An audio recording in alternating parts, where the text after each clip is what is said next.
मुख्यमंत्री मनोहर लाल को मिली एक गुमनाम चिट्ठी जिसमें अध्यापक पर आचरण गलत के आरोप थे। पत्र पर कार्रवाई की बजाय लीपापोती की गई। मामला गुलाचीका का है, जहां पर एक कॉलेज में हरियाणा के मुख्यमंत्री मनोहर लाल खट्टर को एक गुमनाम चिट्ठी भेजी गई। मामला गर्ल्स कॉलेज चीका का है, जहां 2 महीने पहले गुमनाम पत्र मुख्यमंत्री के दफ्तर में पहुंचता है, जिसकी जांच की कॉपी उपायुक्त कैथल को भेजकर जांच के लिए निर्देश दिए गए थे।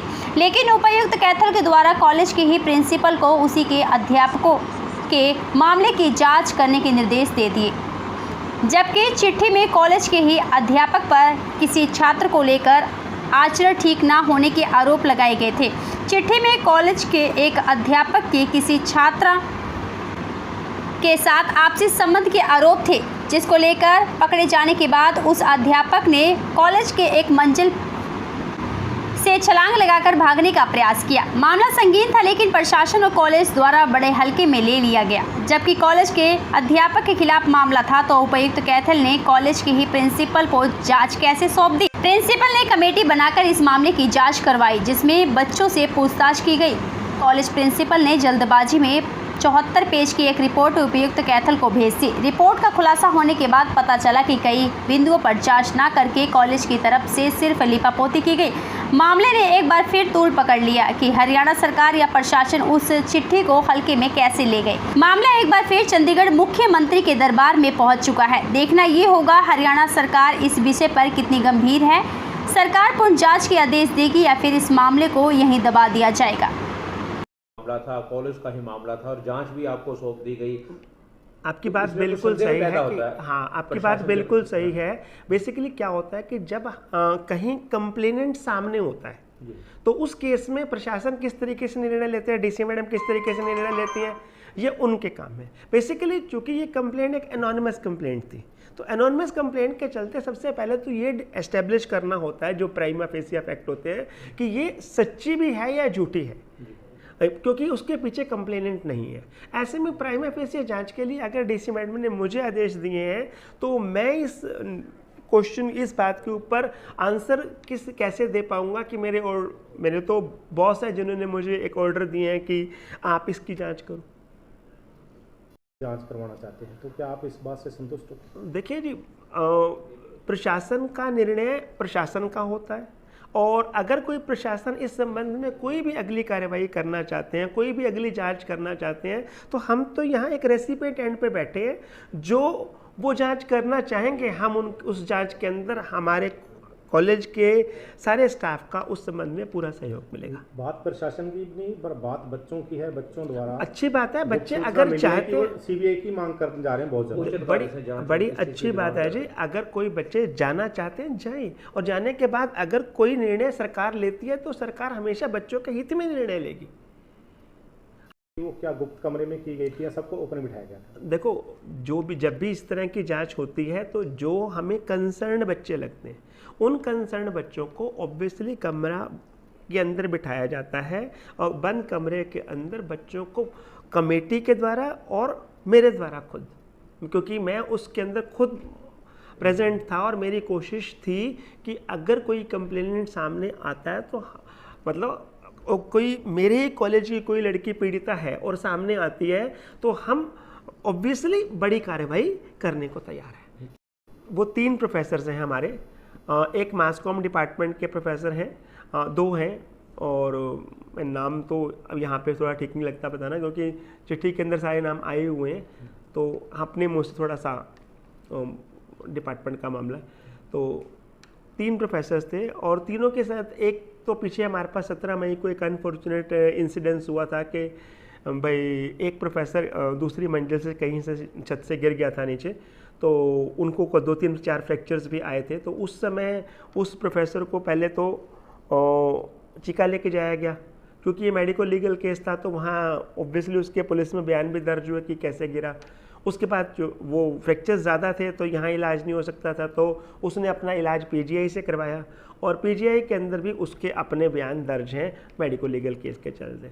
और 17 मई के बाद से वो प्रोफेसर बेड पे ही है और हमारे पास यहाँ कॉलेज में नहीं आया है। दूसरे प्रोफेसर भी नहीं आ रहे यहाँ पर? हाँ, दूसरे प्रोफेसर वैसे अपने पर्सनल कारण से छुट्टी लेके गए हुए हैं, अदरवाइज़ उन्होंने जांच में अपनी तरफ से पूरा सहयोग किया है और हमारी पूछी हुई बातों के पूरे जवाब दिए हैं और अपने दावे को उन्होंने प्रस्तुत किया है उस रिपोर्ट के अंदर। जिस अध्यापक की बात कर रहे हैं अभी, वो छत से गिर गए, हाँ जी, या वो जो भी हादसा हुआ, हाँ जी, उसकी सूचना सबसे पहले किसको और किसने दी?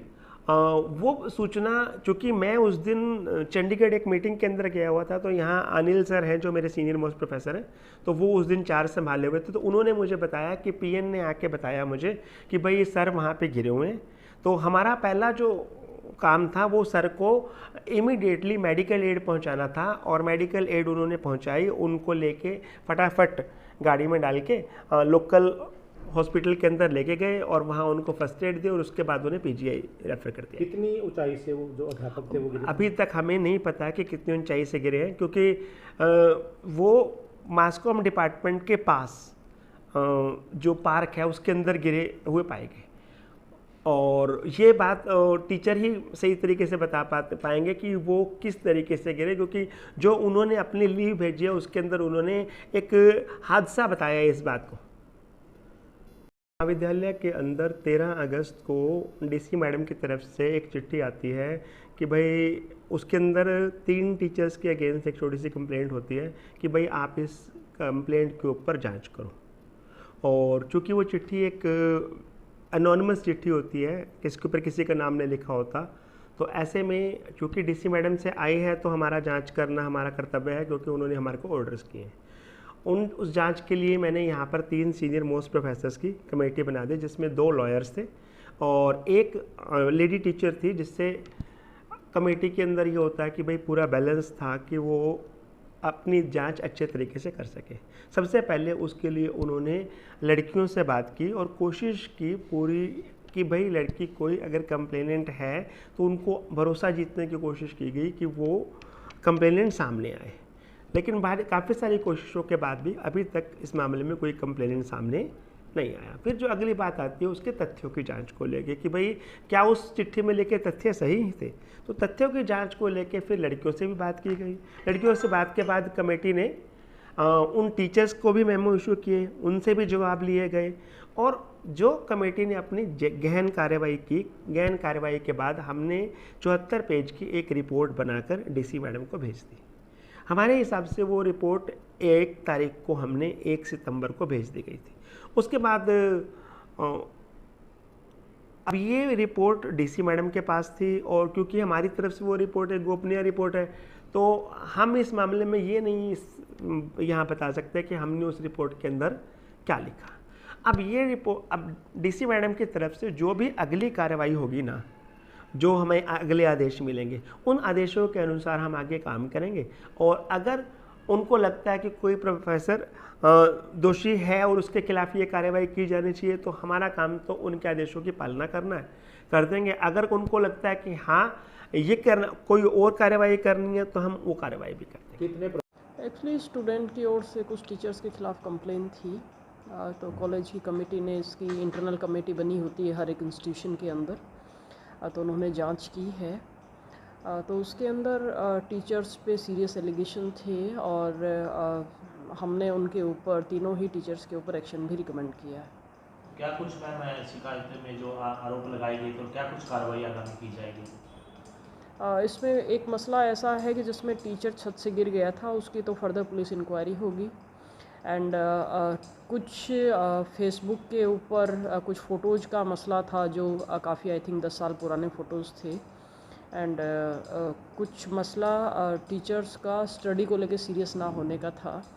तो उसमें बहुत सारे एलिगेशन है वो प्रूव हुए हैं, जैसे वो पढ़ाते ढंग से नहीं है, सिलेबस टाइम पे नहीं कवर करवाते हैं, तो ऐसे में उनके खिलाफ जो भी एक्शन बनता है वो हमने रिकमेंड किया है। बताया जा रहा है कि जो टीचर छत से कूदा था तो किसी लड़की के साथ आपत्तिजनक स्थिति में जब दूसरी लड़कियों ने देखा तब उसने अपने बचाने के लिए कुछ किया। कोई जांच में कुछ उसके नहीं उसमें कुछ प्रूव नहीं हुआ है, इसलिए डिटेल पुलिस इन्वेस्टिगेशन के लिए हमने उसको लिखा है। तो मैम कार्रवाई जिला प्रशासन के द्वारा की जाएगी, कंसर्न डिपार्टमेंट को लिखा जाएगा? कंसर्न डिपार्टमेंट इसमें एक्शन लेगा। मैडम कुछ रिलेटेड बात आ रही है कि जैसे कि कॉलेज की ही जांच थी और कॉलेज के प्रिंसिपल को ही जांच दी गई, जबकि उस कॉलेज में टीचर्स की या प्रिंसिपल की गुटबाजी काफ़ी चली, तो किस तरह उम्मीद करेंगे वहाँ जाँच ठीक हो पाएगी? हर एक इंस्टीट्यूशन के अंदर एक इंटरनल कमेटी बनी होती है ऐसी इस तरह के जो भी एलिगेशंस आते हैं उसके लिए, और इसमें मोस्टली जो जांच हुई है वो बच्चों के बयान के आधार पे ही हुई है। तो मुझे लगता है जांच ठीक ही हुई है, बट स्टिल अगर उसके अंदर कोई भी डिस्क्रिपेंसी होती है तो हम उसको शिफ्ट कर देंगे किसी दूसरी एजेंसी पे। मैडम क्या कॉलेज में कोई सेक्सुअल हरासमेंट कमेटी का गठन हुआ था, ऐसा कुछ मिला है? हर एक इंस्टीट्यूशन में एक कमेटी होती है। ठीक है। ठीक है, थैंक यू।